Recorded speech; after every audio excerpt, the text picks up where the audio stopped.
Good morning student. हम आप लोगों को क्लास 11 की बायोलॉजी पढ़ाने जा रहे हैं, जिसमें आज का टॉपिक है एसेक्सुअल रिप्रोडक्शन इन बैक्टीरिया।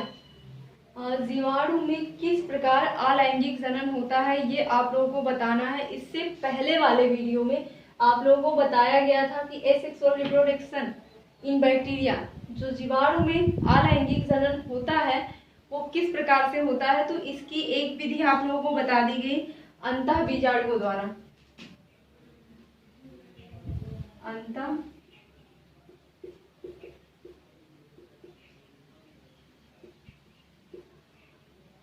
बीजाणु द्वारा। तो पहली विधि आपको बताई गई थी अंतः बीजाणुओं द्वारा जो जीवाणु होता है उसमें किस प्रकार जनन होता है। तो एक बार हम आप लोगों को फिर से बता दे रहे हैं कि किस प्रकार अंतः बीजाणुओं द्वारा जीवाणुओं में जनन होता है।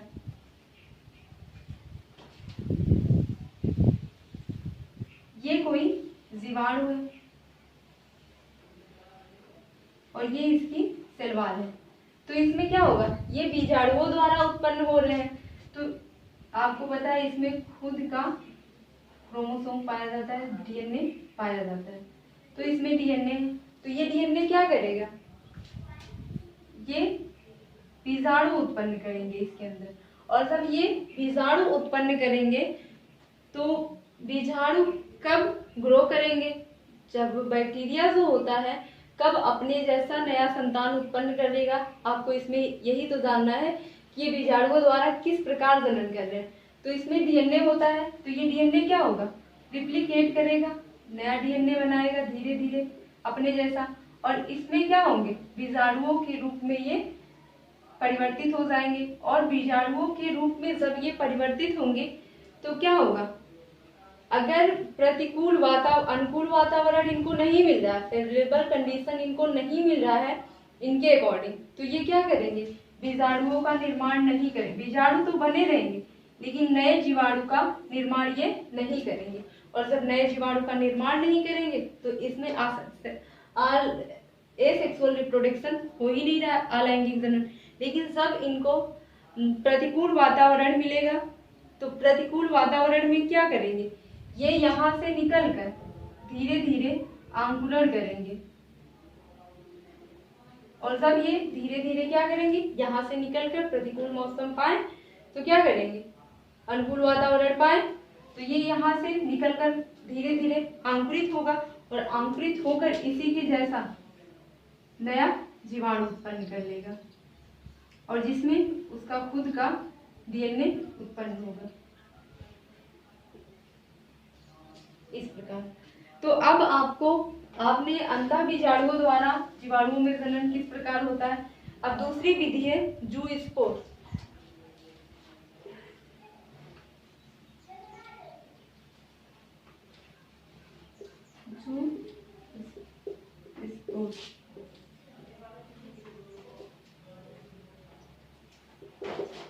तो जूस्पोर के द्वारा जो जीवाणु होते हैं किस प्रकार अलैंगिक जनन करते हैं।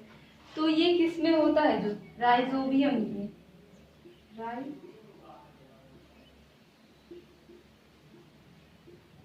राइजोबियम में जो स्पोर द्वारा अलैंगिक जनन होता है, जिसमें क्या, इसमें स्पोर का निर्माण होगा, स्पोर का निर्माण होगा। और जब स्पोर का निर्माण होगा तो क्या बनेगी, नए जीवाणु का नया जीवाणु उत्पन्न होगा। जूस्पोर में अलैंगिक जनन जो होता है राइजोबियम में होता है। राइजोबियम जो होता है नया स्पोर, जो इससे पहले आप लोगों को बताया गया था कि कोई जीवाणु हो उसमें स्पोर उत्पन्न होंगे। और जब वो प्रतिकूल वातावरण पाएगा, अपने अकॉर्डिंग मौसम पाएगा जिसमें वो ज्यादा सरवाइव कर ले जाए, उसी मौसम के अकॉर्डिंग वो क्या करेगा, स्पोर को छोड़ दिया जाएगा वातावरण में और वो क्या करेगा, वहां पे ग्रो करने लगेगा और ग्रो करके नए जीवाणु को उत्पन्न करेगा।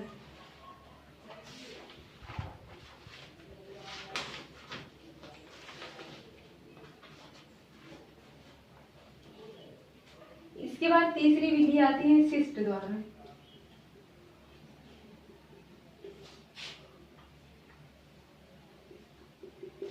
सिस्ट द्वारा। जो जीवाणु होते हैं वो सिस्ट द्वारा किस प्रकार नया संतान उत्पन्न करते हैं? तो इनके जो जीवाणु होते हैं कोशिका के चारों तरफ एक मोटी भित्ति पाई जाती है। जीवाणु की ये कोशिका है, इसके चारों तरफ एक मोटी भित्ति पाई जाएगी, और जब मोटी भित्ति पाई जाएगी, मोटी भित्ति बन जाती है जिससे यह सिस्ट का रूप धारण कर लेती। यही मोटी भित्ति क्या होगी? अनुकूल वातावरण में सिस्ट से अंकुरित होकर नए जीवाणु का निर्माण करेगी। जैसे आपने हाइड्रा में देखा था, ये क्या होगा?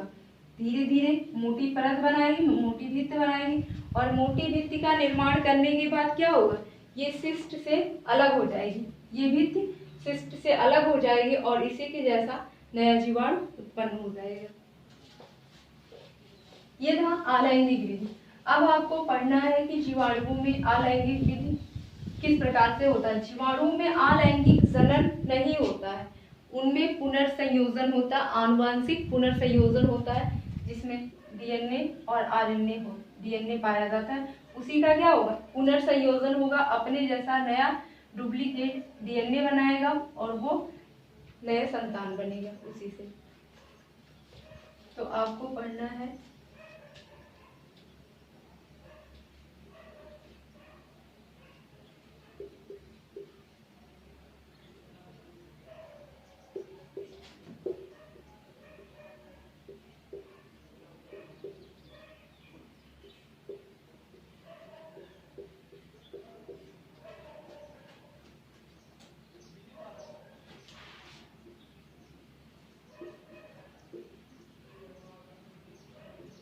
Sexual reproduction in bacteria.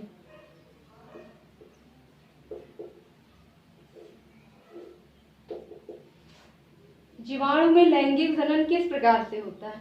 तो जीवाणु में लैंगिक जनन नहीं होता है, इसमें लैंगिक जनन नहीं होता है, आनुवांशिक पुनर्संयोजन होता है। वांशिक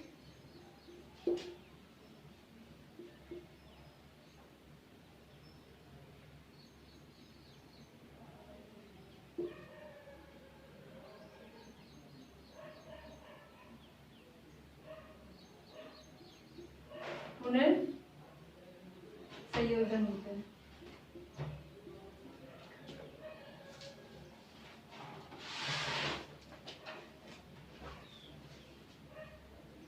तो इसमें लैंगिक जनन नहीं हो रहा, आनुवंशिक पुनर्संयोजन हो रहा है, जेनेटिक रिकॉम्बिनेशन।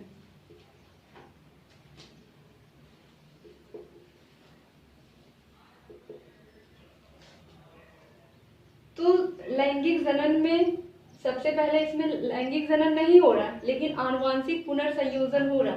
तो लैंगिक जनन की जो विधि होती है किस प्रकार हो रही, सबसे पहले उसको देखते हैं। तो सबसे पहले नर और मादा, लैंगिक जनन में दो विपरीत जनकों की आवश्यकता होती है, नर और मादा ये होती है। तो नर से नर युग्मक निकलेगा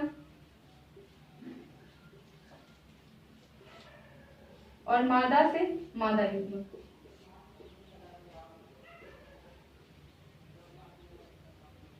ये दोनों आपस में मिलेंगे तो क्या बनाएंगे? युग्मनज।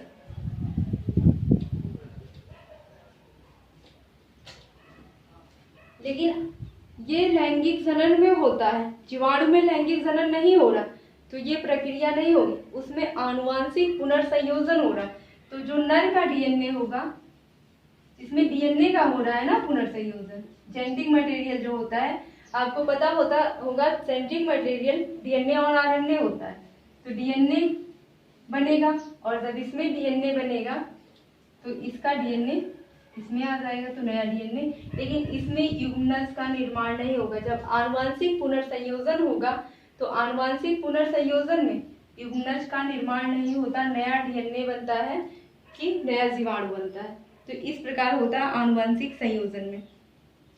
जब हूबहू ये दोनों डीएनए क्या बनाए, नया डीएनए बनाए।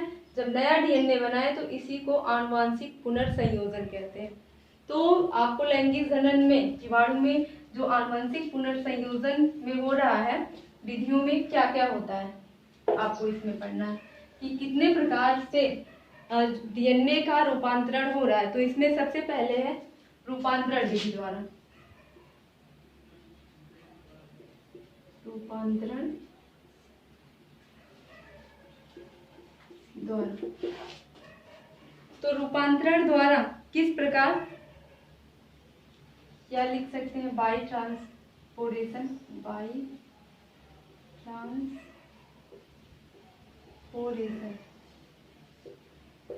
तो स्थानांतरण के द्वारा जीवाणुओं में लैंगिक जनन किस प्रकार से हो रहा है, इसका पता सबसे पहले किसने लगाया था,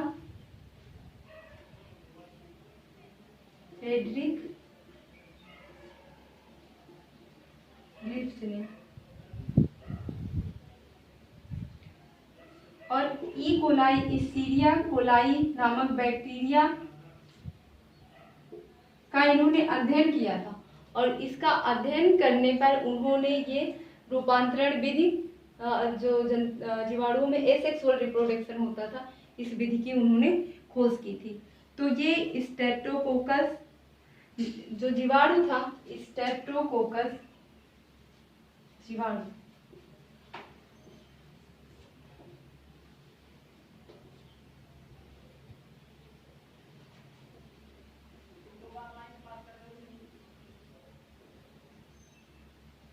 स्ट्रेप्टोकोकस में देखा था, स्ट्रेप्टोकोकस और निमोनी में देखा था।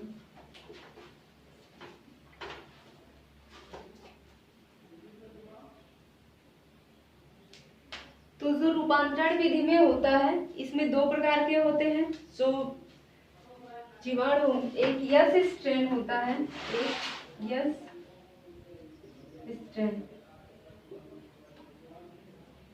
पहला यस स्ट्रेन, दूसरा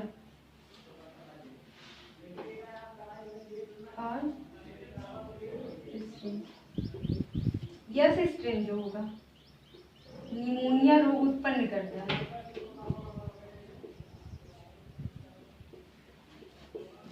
निमोनिया रोग उत्पन्न करता है।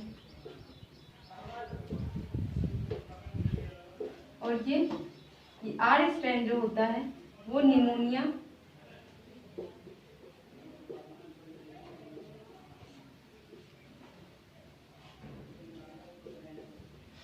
रोग उत्पन्न नहीं करता है।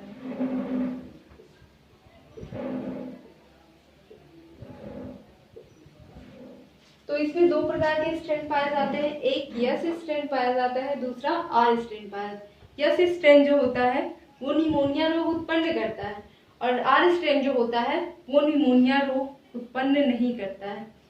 तो निमोनिया रोग का जो फ्रेडरिक ग्रिफ्थ थे उन्होंने इस पर रिसर्च किया। तो उन्होंने क्या किया, एक चूहे के ऊपर ये प्रयोग किया। आपको पता है कि यस स्ट्रेन जो है वो निमोनिया रोग उत्पन्न कर रहा है और आर स्ट्रेन निमोनिया रोग नहीं उत्पन्न कर रहा। तो यस स्ट्रेन को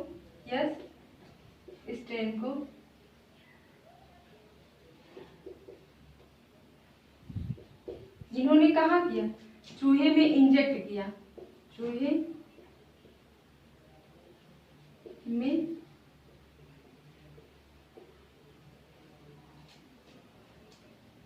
इंजेक्ट किया। अब चूहे में जब इन्होंने एस स्ट्रेन को इंजेक्ट किया, जो एस स्ट्रेन है वो निमोनिया रोग उत्पन्न कर रहा है, तो इंजेक्ट करने पर क्या होगा, चूहा डेड हो जाएगा, मर जाएगा, चूहा मर जाता है। जब इन्होंने यस स्ट्रेन को चूहे में इंजेक्ट किया, यस स्ट्रेन निमोनिया रोग उत्पन्न कर रहा था, तो इन्होंने इंजेक्ट करने के बाद क्या हुआ, चूहा मर गया। तो चूहा मर गया तो फिर इन्होंने क्या किया, आर स्ट्रेन को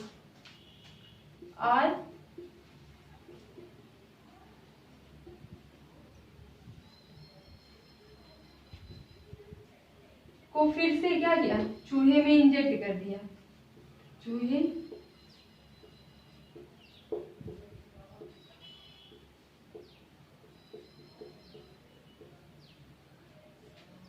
फिर से इन्होंने पहले यस स्ट्रेन का ट्रायल लिया, फिर दूसरे आर स्ट्रेन का ट्रायल लिया, चूहे को इंजेक्ट किया गया। आपको पता है कि आर स्ट्रेन जो होता है वो इंजेक्ट नहीं करता निमोनिया रोग से, तो ये क्या कर किया, जब चूहे में इंजेक्ट किया गया तो चूहे में निमोनिया रोग नहीं हुआ, तो क्या हुआ, चूहा डेड नहीं हुआ।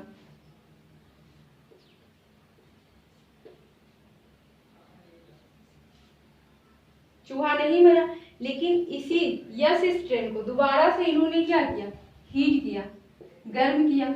और सब आपको पता होगा हम लोग पानी गर्म करके पीते हैं, किस लिए पीते हैं, जब हम लोगों को सर्दी खांसी हुआ रहता है तो ताकि जो जीवाणु रहते हैं पानी में, ठंडे पानी में, वो मर जाए। तो क्या किया उन्होंने, यस स्ट्रेन को गर्म कर दिया, चूहे में इंजेक्ट करने के बाद क्या किया, एस स्ट्रेन को गर्म किया, और जब गर्म किया तो उसके जो जीवाणु थे नष्ट हो गए।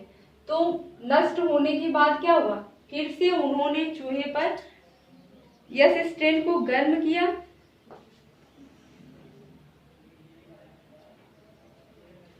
चूहे में फिर गर्म करके इंजेक्ट किया। तो गर्म करने पर क्या होगा, चूहा नहीं मरा।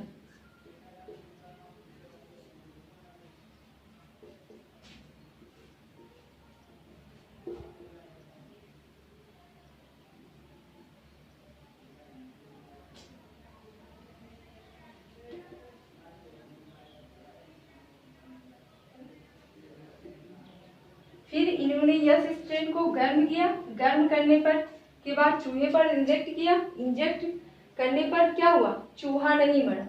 फिर इन्होंने क्या किया, यस स्ट्रेन और आर स्ट्रेन को, दोनों क्या थे, निमोनिया रोग मुक्त थे क्योंकि इसको गर्म कर दिया था। तो क्या हुआ, दोनों को एक में मिक्स कर दिया, और एक में मिक्स करने के बाद फिर उन्होंने चूहे में इंजेक्ट किया, उसको चूहे में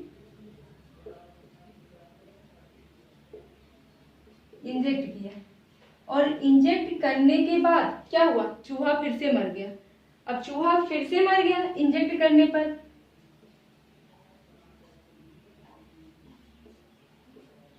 तो अब इसका कुछ कारण होगा जिस कारण चूहा मर रहा।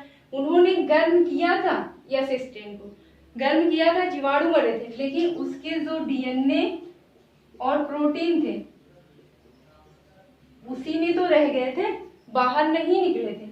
इसी कारण क्या हुआ, जो चूहा था दोबारा से फिर से मर गया, यस स्ट्रेन और आर स्ट्रेन को साथ में रखने पर, क्योंकि यस स्ट्रेन के जो डीएनए थे और प्रोटीन थे गर्म भले कर दिया गया, लेकिन मृत्यु होने के बाद वो उसी में थे, तो वो क्या कर दी, उसको इंजेक्ट करने के बाद उस पे संक्रमण डाल दिए। इसी के कारण क्या हुआ, चूहा फिर से डेड हो गया, मर गया।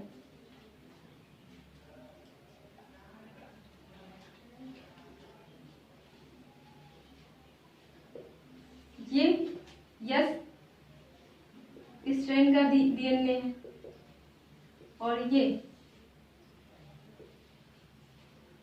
आर स्ट्रेन का डीएनए है। तो सब ये जो दोनों डीएनए क्या करेंगे, मिलेंगे, आर और एस स्ट्रेन के डीएनए दोनों मिलेंगे, तो इनके जो प्रोटीन है इसी में तो रहेंगे, और प्रोटीन और डीएनए होने के कारण ये चूहा दोबारा से फिर मर गया। अब आपको दूसरी विधि बतानी है कि ट्रांसडक्शन।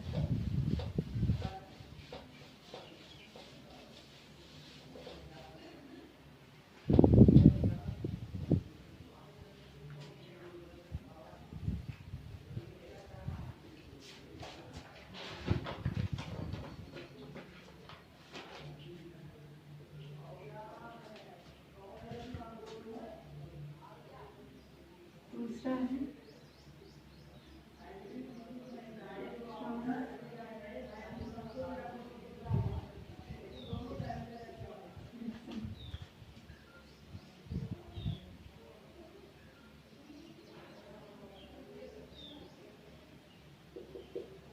तो ट्रांसडक्शन जो होता है इसमें बैक्टीरिया का हेल्प लिया जाता है, नहीं वायरस का, विषाणु का हेल्प लिया जाता है।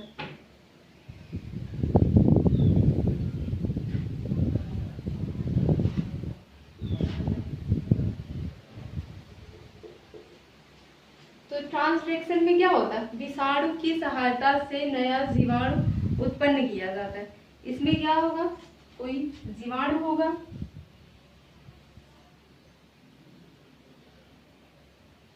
इसका अपना का डीएनए होगा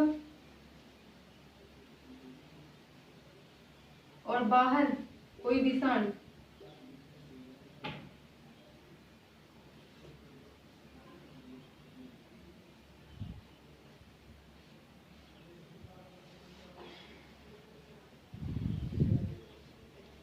तो इसका खुद का डीएनए है और ये क्या करेगा, इसमें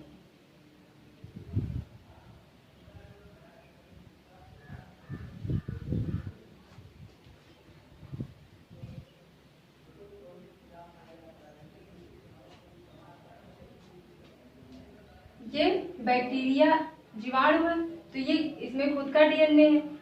आपको बताया गया कि ये विषाणु की सहायता से ट्रांसडक्शन करवाया जाएगा।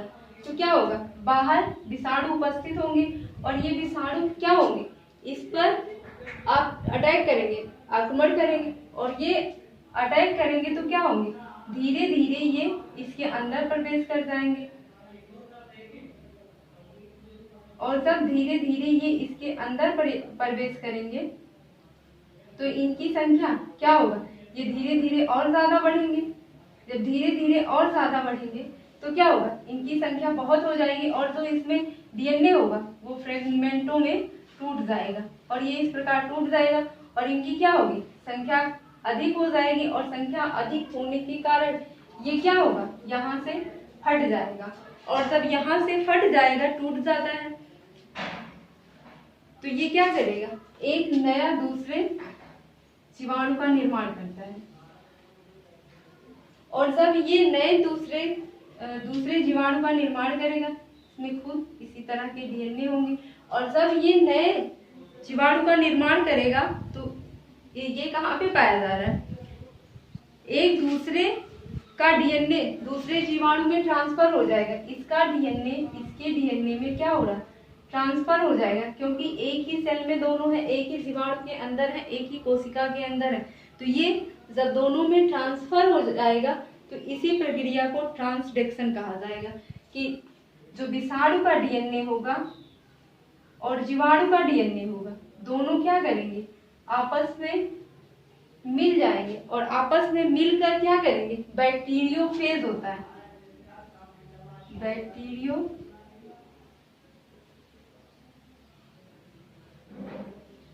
बनाएंगे और जब बैक्टीरियोफेज बनाएंगे तो इसी को कहा जाता है कि ट्रांसडक्शन है।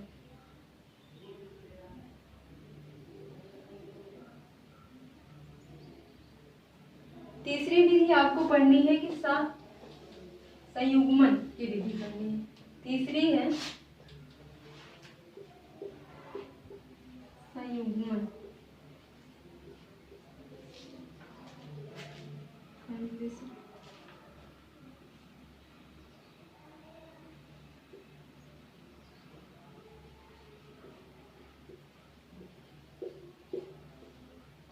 संयुग्मन की विधि कॉन्जुगेशन।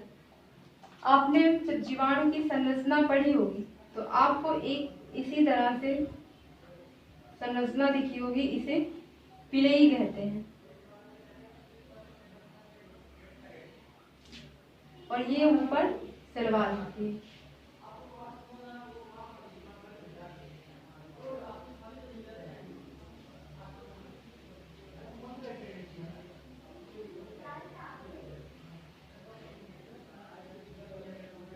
और इसके ऊपर बाहरी लेयर पर कुछ इस प्रकार की संरचनाएं पाई जाती थी, जिसे क्या, इसे पिलई कहते थे और इसे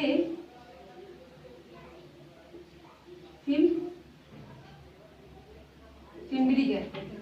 तो आप लोगों को वहां पे पिलई और फिंगरी दोनों का कार्य बताया गया था कि फिंगरी और पिलई का कार्य क्या होता है, पिलई जो होती है डीएनए का ट्रांसफर करती है एक दूसरे में, इसका क्या करेगी, ट्रांसफर करेगी। और पिमड़ी जो होता है, पिलई डीएनए का ट्रांसफर करेगी और पिमड़ी जो होता है ये क्या करता है, अपने आसपास आए हुए जीवाणुओं को अपने बॉडी से चिपकाने का कार्य करता है। तो इसमें आपको पता है कि इसमें क्या, एक प्लाज्मिड होता है, प्लाज्मिड होता है और डीएनए होता है। तो इसमें भी दो प्रकार के, जिसमें प्लाज्मिड पाया जाता है उसे यह पॉजिटिव कहते हैं, और जिसमें प्लाज्मिड नहीं पाया जाता है दूसरे जीवाणु का हम फिगर बनाते हैं।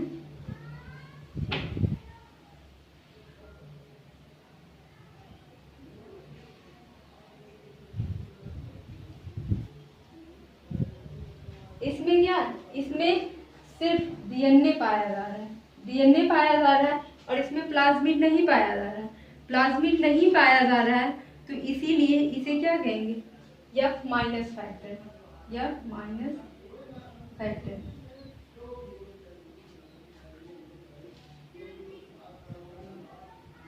यह पॉजिटिव फैक्टर और यह नेगेटिव फैक्टर। तो ये क्या, किस प्रकार संयुग्मन करते हैं। तो आपको पहले बताया है जिसमें प्लाज्मिड पाया जाएगा उसे यह पॉजिटिव फैक्टर कहते हैं, और जिसमें प्लाज्मिड नहीं पाया जाता है उसे यह नेगेटिव फैक्टर कहते हैं। आपको पता है पिलई जो होता है वो लैंगिक क्या करता है, डीएनए का ट्रांसफर कर रहा है, ये लैंगिक जनन में हेल्प करेगा। तो कुछ टाइम बाद जो पिलई होती है यहाँ से टूटकर इस प्रकार इससे जुड़ जाती है।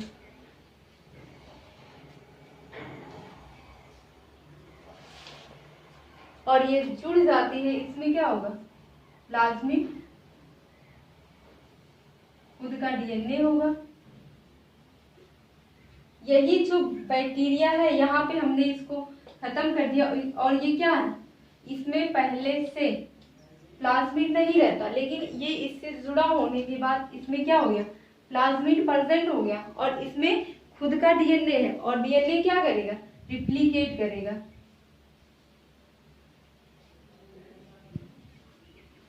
डीएनए रिप्लिकेट करेगा और जब डीएनए रिप्लिकेट करेगा तो क्या होगा,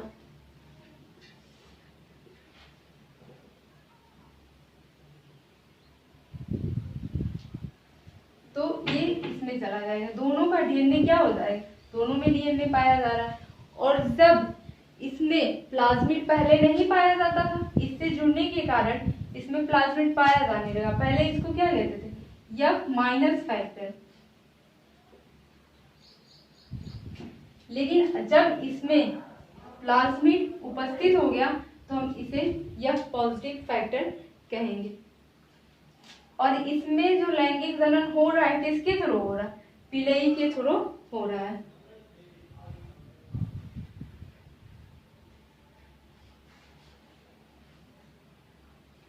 और इसमें जो संयुग्मन होता है इसका एग्जाम्पल है कुछ जीवों में होता है, जैसे विब्रियो, विब्रियो में होता है, स्यूडोमोनास में होता है, स्यूडोमोनास,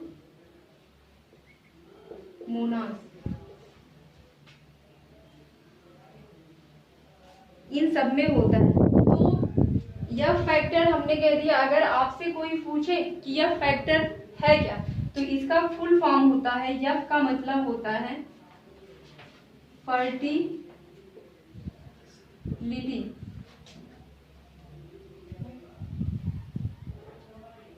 फैक्टर।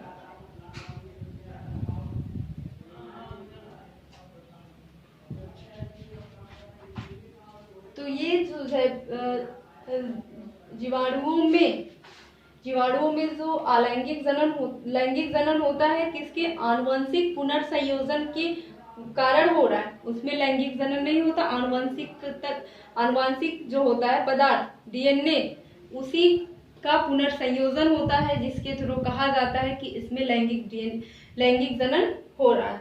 तो ये 3 विधियों से होता था।